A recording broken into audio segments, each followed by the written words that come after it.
welcome back to the GAM Squared podcast, sponsored by Body Armor. In our dreams, sadly. Body Armor, if you're out there. Hit us up, Mike Rapoli. Your horse is pretty good. All right, so quarterback situation as a whole, it's a wild one. It's a wild one. So first, we're going to start out with the Patriots and their situation. So obviously, the big news this week: Tom Brady, gone after 20 years. Goodbye. Bill finally says goodbye. Kraft. Do you think it was Bill? Who do you think in the end cut the ties? I think it would be Tom. It's Tom, because Kraft said that if there was a deal that wanted to be done, they would have done it. Yeah. So I think this is I think it's smart of Tom to get out of the AFC. I don't. I mean, I think that the AFC is still pretty much in his grasp.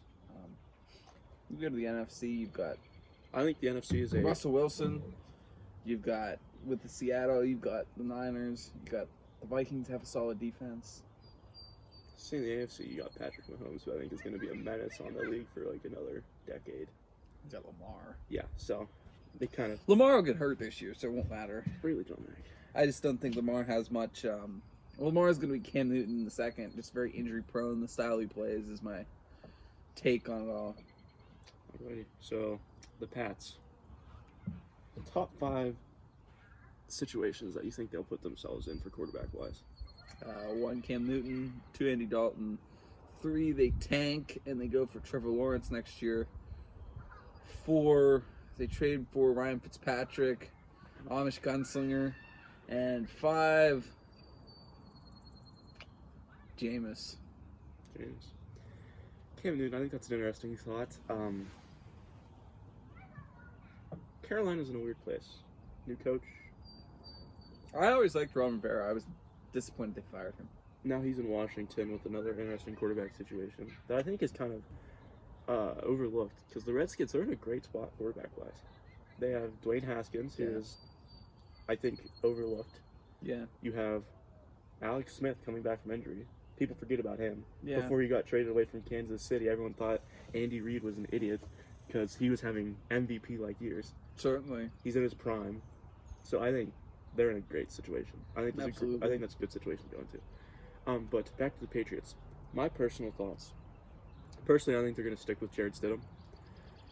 Because I think Bill Belichick looks at this as, why go out and get a quarterback when we already have one? Because the Patriots are known. They are known for drafting good backup quarterbacks that translate. I just don't really think Jarrett Stidham is the answer. He wasn't anything to write home about at Auburn. And I just see no reason to instill confidence in our overall half-decent roster and let it all ride on Jarrett Stidham, the quarterback. I think Bill Belichick realizes that the glory days, the Bill and Tom days are over, and it's a new chapter. And I think he realizes that he has to trust Jared. And if Jared doesn't work out, worst case scenario, you have a really good draft pick going into next year with a solid quarterback class. Or you trade for like Ryan Fitzpatrick. You open up the pocketbook for a Cam Newton, and it's more proven. And I mean, at the end of the day, I still really don't think Tom lasts much longer than this year. Really? Or not Tom, Belichick. Really? You don't think he's... I think Belichick's near the end. I mean, he's coached so many years. Money is not the issue there. I don't see what keeps him going much longer without Tom. I think what keeps him going personally is to prove... Well, his legacy's already there. Okay. Yeah. I don't think they need to go off on their own, but I think both of them realize to cement themselves as the GOATs, they need to work with someone else. You know what I mean? Tom needs to work in another system. Tom needs to play with other players. Bruce Arians. Yeah. Which I think that's a great situation to go into. Bruce Arians, one of the better offensive minds. Yeah. But I could also see them butting heads because Bruce Arians is known to be a kind of hard-nosed, my way or the highway type of coach. So Patriots are in a sticky situation, and I'm curious what Bill Belichick does.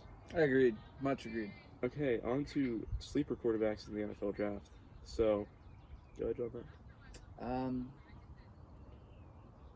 that. I still think that Jalen Hurts, where he falls, is a very intriguing thought. I personally projected yesterday's podcast that he was going number 50 in the second round to the Pittsburgh Steelers. But where he falls is something that a lot of analysts have discussed.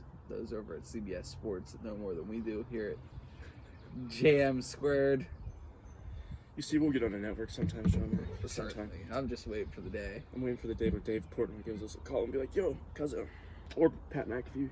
Yeah, the Pat McAfee Show. Pat, if you're out there, give us a call. Hit us up. 724-332-5957. Terrible idea to give your phone number, John Mac. Doesn't matter. Doesn't matter. You know you're gonna get a crap ton of robocalls now. So sleeper quarterbacks in the draft, I think Jacob Eason. Yeah. Washington kind of overlooked. He might be a smart move for the Steelers. Another second-round quarterback that's been average. Well, we haven't taken any second-round quarterbacks. You took Mason in the end of the third, and you had a fourth-round pick with Landry. I don't know. Landry trash bag Jones. Wow. He's the worst quarterback Pittsburgh Steelers ever had. Like, he literally is the worst. Could not stand him. I think another factor that people aren't considering is, do some of these lower teams that are in a sticky situation quarterback-wise tap in from the XFL and get some of their better talent, like PJ Walker, Cardale Jones. Don't see the translation. You know, Cardale Jones has already gotten his go, and you see a lot of quarterbacks that fizzled out in the NFL that translated to the XFL. But at the bottom line is, the NFL, there's a reason you play in the NFL, because you are one of the top-tier football players in the country or in the world. The XFL, you're playing against worse talent, and hence the reason you do better. It's the reason why. Do you think any teams would give it a shot? Like maybe invite them to training camp? Maybe, but it's the same reason. Ducky Hodges, all right, most yards an FCS quarterback has ever thrown, and he implodes with the Steelers. He can't throw the ball more than 5 yards, all right? It's the same thing. I mean, there's a reason why NFL players come from the FBS schools. I mean, the Alabamas, the Auburns, the Ohio States, the large schools that are playing the good talent in college football. There's a reason why they always, year after year, can produce the best players. And I just don't think the XFL is a good breeding ground. I think the NFL would be better suited for like a G League kind of thing that the NBA has going than doing the XFL as a feeder league. I don't know, just my take. Interesting. Do you think we're going to be on the XFL train a little bit here, because I'm wanting to talk about it, because I miss the XFL a lot. I love spring football. Something to watch. Do you think you could ever see it where the XFL starts to try to poach some talent away from college? Maybe let them come out 1-2 years after? No. I think that very similar to college basketball. You know, you have them trying to poach some players and go overseas, but they don't really. I mean, unless you're LiAngelo Ball, you really haven't. LaMelo Ball, you really haven't seen that happen. And I don't see why there's any difference between the NBA and college football. Alrighty. On to our last topic, I guess, unless we want to go on another rant. Jameis Winston. Famous Jameis. I think, hot take, Jameis' days as a starting quarterback are over. You don't think any team's going to give him a shot as a starter? Name me one team that right off the bat's going to give him the keys to their franchise. I could see the Chargers getting desperate. I think they're going to draft a quarterback. Well, yeah, I could see that, but give Jameis like a 1-2 year deal if he will take it. You just told me that was dumb yesterday in our podcast, that I was having, who was Jameis sit beside Tua in Detroit? You said Miami. Or Miami, whatever. Same thing. I think Miami and the Chargers are in completely different situations. I think the Chargers, they have a decent, above average team built up around them. The Chargers won 5 games with no one last year. Brian Flores, top 10 coach in the NFL. You heard it here, folks. Hot takes with John Mack. What other teams do you think could take in Jameis? Because I'm trying to think here. Pittsburgh, if we had the cap.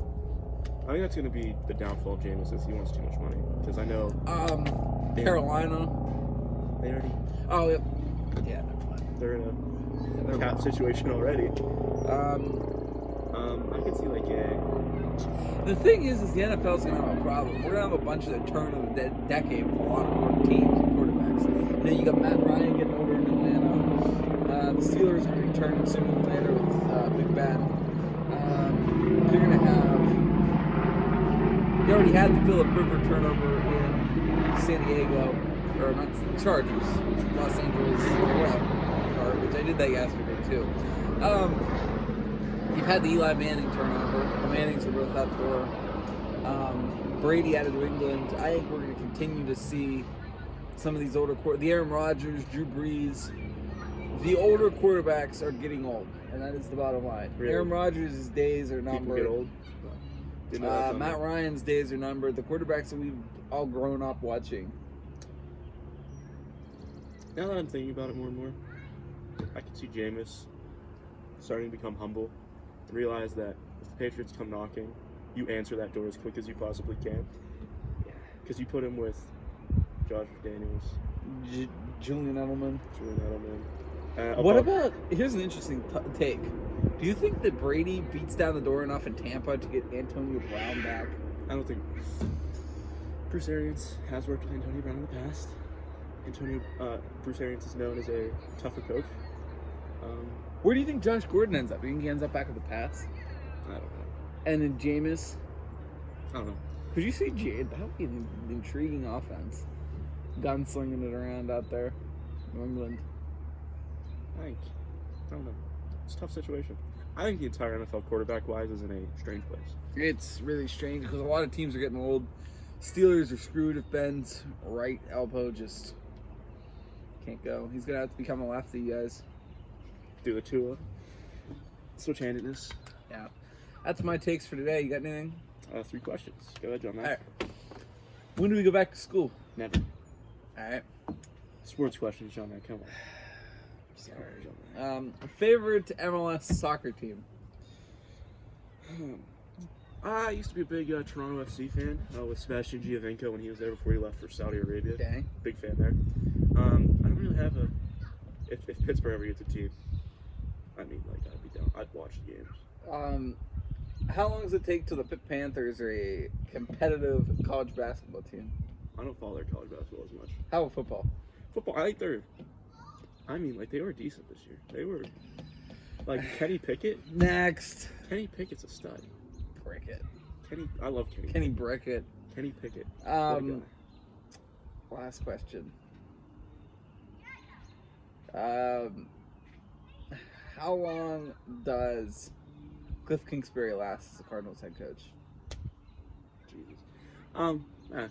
Cardinals are a good place, so. You think? Alright, ask me 2 questions. What sports have you resulted to watching in this time off? Nothing. I've watched a lot of Bull, guys. That show is really fascinating to watch. I love that show. This is when you say horse racing, and shout out TVG to give us a sponsor. I have watched a little tennis online. Horse racing. Keith Miller recommended we watch 7 Days of Hell if we have HBO. He sent us all a note. Good for him. You think here? I think a good question for you, John Mack. Who will win the national title next year in college football? College football. Playoffs going to be Notre Dame, Clemson, Ohio State, and Oklahoma. National champion Ohio State Buckeyes. What? Notre Dame's schedule is loaded up next year. They got Wisconsin and Green Bay. They've got Clemson coming to South Bend. You win one of those 2 and you're in. Really? They have to travel to Ireland week 1 to play Navy. And that helps them how? Because they gotta travel to damn Ireland. That helps them how? How does that make them more likely to watch it week 1? I'm calling it Navy beats Notre Dame. I'm gonna be ticked. Guys, you heard it here. Notre Dame, top 4 next year. False.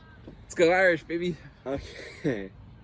Well, I apologize for a lapse in my professionalism there. I think last question. Give me another question. Oh, what major college coach do you think goes to the NFL first? Or next, let's say. Urban. Well, he's not a coach currently. Right. Lincoln Riley. He was rumored this year. I can see it. I don't know. I just think his offensive... I could see him going to the Browns. I don't think his offensive style will translate well. Browns would be likely, or the Browns, because I think Baker would like to work with him. Again, yeah. Alrighty, that is it for our podcast. Mac for Gov, everybody. I don't know why you're shouting this out. Alright. Thanks for coming today. Yeah, I guess John Mac just left. Yeah, so thank you. As you can tell, John Mac's a quitter on this podcast. And, yeah, thank you.